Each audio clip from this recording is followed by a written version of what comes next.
ওয়ালাইকুম। দেশ বিদেশ টিভি থেকে হুসেন বলছি। আমার চ্যানেলে সবাইকে স্বাগত। শেখ হাসিনা এখন দিল্লিতে আছেন। আওয়ামী লীগ অনেকটা বনবাসী। তারা দেশেও থাকতে পারছে না, বিদেশেও যেতে পারছে না, কেউ জেলে আছেন। এখন এই অবস্থায় আওয়ামী লীগকে নিয়ে অনেকের শঙ্কা আছে এবং শেখ হাসিনা দীর্ঘদিন রাজত্ব করার পর ব্যাপক উন্নয়ন করার পরও হত্যা, গুম, জোর করে ক্ষমতায় থাকার অপরাধে বিভিন্নভাবে তিনি সমালোচিত হয়েছেন। এখন বিশেষ করে জাতিসংঘের যে মানবাধিকার কমিশনের রিপোর্ট, এটার কারণে আওয়ামী লীগ অনেকটা বেকায়দায় পড়ে গেছে এবং আন্তর্জাতিক অঙ্গনে আওয়ামী লীগ বা শেখ হাসিনার যে ভাবমূর্তি ছিল, এটা ক্রমশই দুর্বল হয়ে আসছে। তবে আওয়ামী লীগের জন্য আশা করা ভারত এখনো তাদের পাশে আছে। অনেক লোককে তারা এখানে ঠাঁই দিয়েছে এবং শেখ হাসিনা নিজেও এখানে আসছেন। এখন আওয়ামী লীগের একটা আশা ছিল যে ট্রাম্প কিছু একটা করবেন তাদের জন্য, এবং মোদি যখন মিটিং করেছেন ট্রাম্পের সাথে, তখনও বাংলাদেশের বিষয় উত্থাপিত হয়েছে, কিন্তু বড় ধরনের কোনো পরিবর্তন আসেনি। কেউ কেউ বলছেন যে মোদি এবং ট্রাম্প তাদের আলোচনায় তাদের মোদিদের নিজেদের অনেক সমস্যা, এগুলো নিয়ে হয়তো তারা বেশি কথা বলেছেন। যাই হোক, এই তারপরেও ভরসার জায়গাটা শেষ হয়ে যায়নি, কারণ আওয়ামী লীগ সেখানে লবিস্ট নিয়োগ করেছে এবং কেউ কেউ মনে করছেন এখনো 50-50 চান্স আছে ট্রাম্প ঘুরে যাবার। এইদিকে ইউনূস সাহেব ইলন মাস্কের সাথে কথাবার্তা বলে মোটামুটি একটু লাইনে চলে গেছেন ট্রাম্প প্রশাসন। এটা আওয়ামী লীগের জন্য আবার একটু সমস্যা। এখন এই সরকার যতই সমালোচনা করা হোক, তারা কিছু কিছু দেখে প্রগ্রেসও দেখিয়েছে।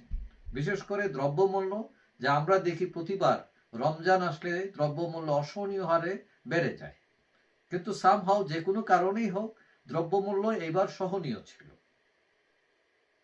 আর ব্যাংকিং খাত যে বিপর্যয় ছিল, এটাও আস্তে আস্তে কাটিয়ে উঠছে, রেমিটেন্সও বাড়ছে। কিন্তু যেটা খারাপ দিক সেটা হলো বিনিয়োগ একদম নাই বলতে গেলে দেশে। আইন শৃঙ্খলা পরিস্থিতি, চুরি, ছিনতাই, ডাকাতি, মব, ধর্ষণ চলছেই চলছে। এখন আরেকটা বিষয় আছে, সেটা হলো যে আওয়ামী লীগকে নামতে দেয়া হবে না, ধরো জেলে ঢুকাও, জামিন দিও না, এবং এই যে গুরুত্বহীন মামলায় জামিন না দেয়া, এইসব কারণে অনেক সাধারণ মানুষও মনে করছেন যে তাদের প্রতি অবিচার করা হচ্ছে। এবং তাতে হচ্ছে কি, যে শেখ হাসিনার প্রতি অনেকের রাগ খুব থাকলেও তার জনপ্রিয়তা কিন্তু তলে তলে আবার বাড়তেছে, সূচকটা উপরের দিকে উঠছে। এবং এটার জন্য শেখ হাসিনার কৃতিত্ব নয় বা আওয়ামী লীগের কৃতিত্ব নয়, এটা করে দিচ্ছে সরকার বা বিরোধী পক্ষই। এবং এখন যে সিচুয়েশন, যে কিছু কিছু জিনিস সরকার ভালো করলেও, বিশেষ করে আইন শৃঙ্খলা পরিস্থিতি এবং আওয়ামী লীগের উপর যে অবিচার করা হচ্ছে, সেটার কারণে অনেকেই আবার এটা মেনে নিতে পারছেন না। কেউ কেউ এটাও বলছেন যে হাসিনাই ভালো ছিল। কারণ সাধারণ মানুষের মধ্যে একটা জিনিস কাজ করে, যে দুর্বলদের প্রতি, আওয়ামী লীগ এখন দুর্বল অবস্থায় আছে, তার প্রতি একটু সহানুভূতি মানুষের জাগতেই পারে। এবং এটার কারণে হাসিনার জনপ্রিয়তা এখন তলানি থেকে আবার উপরের দিকে উঠছে। এটা হচ্ছে সাধারণ পিপুলের মধ্যে, যারা রাজনীতি করেন না, সেটা বললাম। এবং আওয়ামী লীগের মধ্যে শেখ হাসিনা এখনো আনপ্যারালাল লিডার এবং তিনি অনেক জনপ্রিয় এখন। তো এখন আওয়ামী লীগের বা শেখ হাসিনার জনপ্রিয়তা উপরের দিকে উঠছে, এটা কারো কাছে কাছে অবিশ্বাস্য মনে হতে পারে, কিন্তু এটা সত্য। এবং এটা তৈরি হচ্ছে সরকারের ব্যর্থতার কারণে, রাজনৈতিক অসহিষ্ণুতার কারণে।